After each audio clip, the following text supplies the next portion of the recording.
Welcome to mister ஜிடெக் தமிழ். இன்றைக்கி நம்ம இந்த வீடியோவில் என்ன பார்க்குறோன்னு பார்த்தீங்கன்னா, நம்ம மை11 சர்க்கிள் ஆப்லேயே பார்த்தீங்கன்னா ரம்மி வந்து கொடுத்துருப்பாங்க. ஸோ டேரெக்டாக எப்படி வந்து ரம்மி விளையாடுறது அப்படின்னு சொல்லி பார்த்துடலாம். ஸோ நீங்கள் ஆப் ஓப்பன் பண்ணிங்கன்னா ஹோம் பேஜில் இருப்பீங்க. கீழே பார்த்தீங்கன்னா ரம்மி அப்படிங்கிற டேரெக்ட் ஆப்ஷனே கொடுத்துருப்பாங்க. அதை கிளிக் பண்ணிங்க அப்படின்னா ரம்மி பேஜ் வந்து உங்களுக்கு வந்துடும். ஸோ நீங்கள் மை11 சர்க்கிள் வச்சுருக்க பேலன்ஸை வச்சு இங்கேயே விளையாண்டுக்கலாம், எந்த பிரச்சனையும் இல்லை. வித்ராவலும் அதே மாதிரி தான், ஏன்னா அங்கேயே நீங்கள் கேவைசி வந்து பண்ணியிருப்பீங்க. ஸோ வித்ராவலில் எந்த பிரச்சனையும் இல்லை, ரெண்டும் ஒரே அக்கௌண்ட்டு தான். கிரிக்கெட்டுக்கு தனி, ரம்மிக்கு தனி அப்படின்னு ஸ்க்ரீன் வந்து தனியாக கொடுத்துருப்பாங்க. கீழே பார்த்தீங்கன்னா மை11 சர்க்கிள் அப்படிங்கிற பட்டன் இருக்கும் லெஃப்ட்டில் பாட்டமில். அதை கிளிக் பண்ணிங்கன்னா மை11 சர்க்கிள் வந்துடும். மறுபடியும் ரம்மி அப்படிங்கிற செகண்ட் ஆப்ஷனை கீழே கிளிக் பண்ணிங்க அப்படின்னா ரம்மி ஸ்க்ரீன் வந்துடும். இதில் பார்த்தீங்கன்னா கேஷ் கேம்ஸும் விளையாடலாம். ரம்மி ரம்பிள் அப்படின்னு சொல்லிட்டு இவங்க ஒரு டோர்னமெண்ட் மாதிரி நடத்துகிறாங்க. அதில் நீங்கள் விளையாடுறதுனா விளையாண்டுக்கலாம். இல்லை டோர்னமெண்ட்ஸ்னு அதுவும் தனியாக. So cash, jackpot, Sunday millionaire, so இந்த மாதிரி பார்த்தீங்கன்னா நிறைய டோர்னமெண்ட் நடத்துகிறாங்க, அதில் ஜாயின் பண்ணலாம். ஸோ நீங்கள் அமௌண்ட் போகக்கூடாது, ஃபன்னுக்காக விளையாடணும் அப்படின்னா கண்டிப்பாக ப்ராக்டிஸ் வந்து ட்ரை பண்ணுங்கள். அதுதான் நான் மெயினாக சஜஸ்ட் பண்ணுறேன். ஸோ ப்ராக்டிஸ் போயிட்டு அதில் பார்த்தீங்கன்னா points rummy, pool rummy, deals ரம்மின்னு கொடுத்துருப்பாங்க. பாயிண்ட்ஸ் ரம்மி அப்படிங்கிறது ஒரு கேம் முடிஞ்சிருச்சு அப்படின்னா உங்கள்கிட்ட சேராத கார்டு இருக்கும் இல்லையா, உங்கள்கிட்டயோ இல்லை உங்கள் ஆப்போனண்ட்டுக்கிட்டேயோ. ஸோ அந்த சேராத கார்டோட வேல்யூ இருக்கும் இல்லையா, ஸோ அந்த அமௌண்ட்டை வந்து ஆப்போனண்ட்டுக்கு வந்து கொடுத்துருவாங்க. ஸோ எவ்வளோ சேரலையோ அதை வந்து ஆப்போனண்ட் கொடுத்துருவாங்க.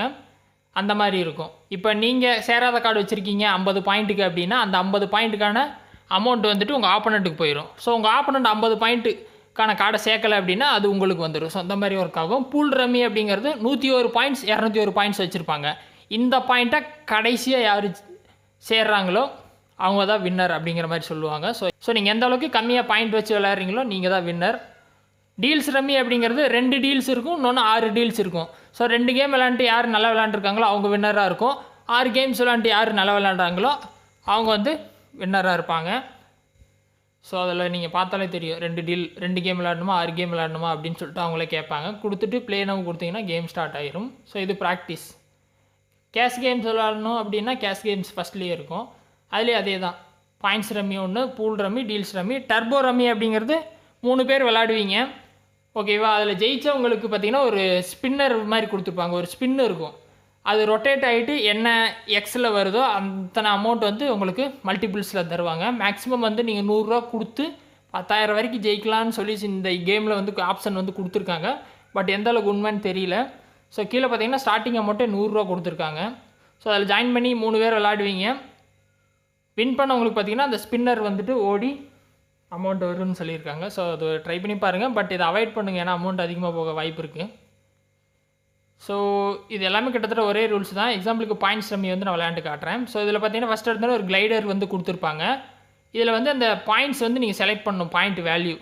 எக்ஸாம்பிளுக்கு நான் 1 வைக்கிறேன்னு வைங்களேன், உங்கள்கிட்ட 40 பாயிண்ட்ஸ் இருக்க கார்டு சேரலை அப்படின்னா உங்கள் அக்கௌண்ட்லேருந்து 40 ரூபா போயிடும். அது வந்து ஆப்போனண்ட்டுக்கு வந்து கொடுத்துருவாங்க. கொஞ்சம் அமௌண்ட் வந்து கம்பெனிக்காரங்க எடுத்துக்குவாங்க. அதே நீங்கள் 2ல் பாயிண்ட் வேல்யூ இந்த கிளைடரில் வச்சிட்டிங்க அப்படின்னா நீங்கள் சேராமல் வச்சுருக்க ஒவ்வொரு கார்டுக்கான பாயிண்ட் இருக்கு இல்லையா, 40 பாயிண்ட் அப்படின்னா 80 ரூபாயாக வந்து உங்கள் ஆப்போனண்ட்டுக்கு போகும். ஸோ முடிஞ்ச அளவுக்கு 1 வச்சிங்க அப்படின்னா எவ்வளோ பாயிண்ட் சேரலையோ அது அப்படியே போகும். 1க்கு கீழே வச்சிங்கன்னா அதுக்கேற்ற மாதிரி வந்து பாயிண்ட்ஸ் போகும்.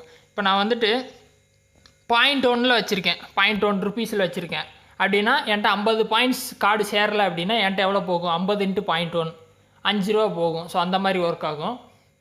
ஸோ முடிஞ்சளவுக்கு கம்மியாக வச்சு விளையாடுங்க. ஒவ்வொரு கேமுக்கு முன்னாடியும் இவங்க வந்து அந்த கிளைடர் வந்து இவங்க டிஃபால்ட்டாக ஒரு சில பொசிஷனில் வந்து இந்த மாதிரி கொடுத்துருவாங்க. ஸோ செக் பண்ணிவிட்டு நீங்கள் எந்த லெவலில் பாயிண்ட் போகணுமோ காசு போகணுமோ அதை முடிஞ்ச அளவுக்கு செக் பண்ணிட்டு ஒவ்வொரு கேமும் விளையாடுங்க. நான் முடிஞ்ச அளவுக்கு O5 ஃபஸ்ட் ஆப்ஷன்லேயே வச்சு விளையாட சொல்லுவேன், அதான் சேஃபரு. உங்களுக்கு டைம் பாஸும் ஆகும், அமௌண்ட்டும் லாஸ் ஆகாது. மற்றது ட்ரை பண்ணாதீங்க, கம்ப்ளீட்டாக அவாய்ட் பண்ணுங்கன்னு தான் நான் சொல்லுவேன். ஸோ O5 வச்சுட்டு கீழே ப்ளே நவ் கொடுத்துட்டு ஸ்டார்ட் பிளேயிங் நவ் கொடுத்தீங்க அப்படின்னா உங்களுக்கு கார்ட்ஸ் போட்டுருவாங்க. டாஸ் போட்டு ஹை வேல்யூ கார்டு இருக்கவங்களுக்கு வந்துட்டு ஃபஸ்ட்டு கார்டு எடுக்கிற மாதிரி ஆப்ஷன் வந்து கொடுப்பாங்க. ஸோ 10 வந்துட்டு ஓப்பன் ஜோக்கர் அப்படின்னு சொல்லி கொடுத்துருக்காங்க. ஸோ ஃபஸ்ட்டு கார்டு 9 வந்து வந்திருக்கு. நீங்கள் அதில் எடுக்கிறதுனால எடுக்கலாம், இல்லை டெக்கில் இருந்து டேரெக்டாக கார்ட்ஸ் எடுத்துக்கலாம். ஸோ இந்த மாதிரி நீங்கள் விளையாண்டுட்டு ஒரிஜினல் ரம்மி சேர்க்கணும். ஸோ ஒரிஜினல் ரம்மி 1 சேர்க்கணும். அது பார்த்தீங்கன்னா பியூர் சீக்வன்ஸ் அப்படிங்கிற மாதிரி சொல்லுவாங்க. கார்டு சேரலை அப்படின்னா கீழேயே உங்களுக்கு மென்ஷன் பண்ணியிருப்பாங்க, இன்வேலிட் அப்படின்னு வந்து உங்களுக்கு கீழே வந்துடும், சரியா. ஸோ இப்போ பார்த்தீங்கன்னா ஒரிஜினல் ரம்மி சேர்த்துட்டேன் நான் ஒன்று. அதை பார்த்தீங்கன்னா அது கீழே ஓகே அப்படின்னு சொல்லி டிக் கொடுத்துட்டு சரிங்களா. உங்களுக்கு பார்த்தீங்கன்னா பியூர் சீக்வன்ஸ்னு மென்ஷன் பண்ணியிருப்பாங்க. ஸோ நீங்கள் கண்டிப்பாக ஒரு பியூர் சீக்வன்ஸ் சேர்க்கணும், இன்னொன்று ஒரு சீக்வன்ஸ் அப்படின்னு சொல்லி சேர்க்கணும்.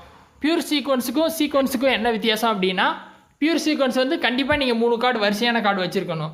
ஆனால் சீக்வன்ஸில் பார்த்தீங்கன்னா 2 கார்டு வச்சுட்டு ஒரு ஜோக்கரை கூட யூஸ் பண்ணியிருக்கலாம். அதுக்கப்புறம் 2 செட்டு கூட சேர்த்துக்கலாம், ஒன்றும் பிரச்சனை இல்லை. செட்டு அப்படிங்கிறது உங்களுக்கே தெரியும், 5 டைமண்டில் 5 ஸ்பேடு 5 வந்து ஹார்டினில் அப்படிங்கிற 3 கலரில் 5 வச்சுருந்தீங்க அப்படின்னா அது செட்டு. ஸோ இப்போ பார்த்தீங்கன்னா ஆப்போனண்ட் வந்து எனக்கு முன்னாடியே கார்டு சேர்த்து அடிச்சிட்டாரு, பார்த்தீங்கன்னா தெரியும், ஜெயிச்சிட்டாரு. என்கிட்ட பார்த்தீங்கன்னா 35 பாயிண்ட் கீழே கொடுத்துருக்காங்க யுவர் ஸ்கோர்னு. அப்படின்னா அவ்வளோ கார்ட்ஸ் வந்து சேராமல் இருக்குது, நீங்கள் பார்த்தீங்கன்னா தெரியும். ஸோ 35 இப்போ நான் டிக்ளேர் கொடுத்தேன் அப்படின்னா 35 பாயிண்ட் எனக்கு லாஸு. ஸோ அந்த 35 பாயிண்ட்டுக்கான அமௌண்ட் வந்து போயிடும். சரிங்களா. நான் இதில் பார்த்தீங்கன்னா O5 அப்படிங்கிற ரேட் வந்து செட் பண்ணியிருப்பேன், காசு அவ்வளோதான் போகணுன்னு. 35 × O5 பார்த்தீங்கன்னா 1.75 ருபீஸ். சரியா. அந்த அமௌண்ட் வந்து ஆப்போனண்ட்டுக்கு போயிடும். அதில் கொஞ்சம் அமௌண்ட் வந்து கம்பெனிக்காரங்களும் எடுத்துக்குவாங்க. சரிங்களா.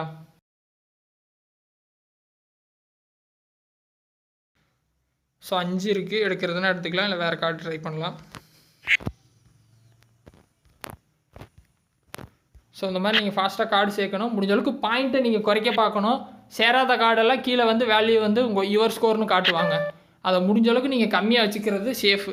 ஏன்னா அப்போ தான் வந்து அமௌண்ட் வந்து கம்மியாக போகும். சரியா.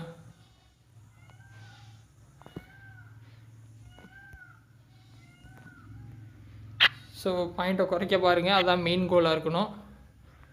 ஓகேவா. ஸோ ட்ரை பண்ணுங்கள்.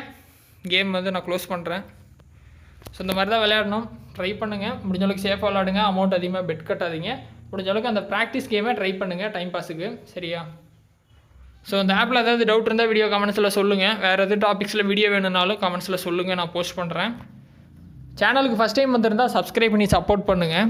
இன்னொரு யூஸ்ஃபுல்லான வீடியோவில் உங்களை நாளைக்கு சந்திக்கிறேன். நன்றி, வணக்கம்.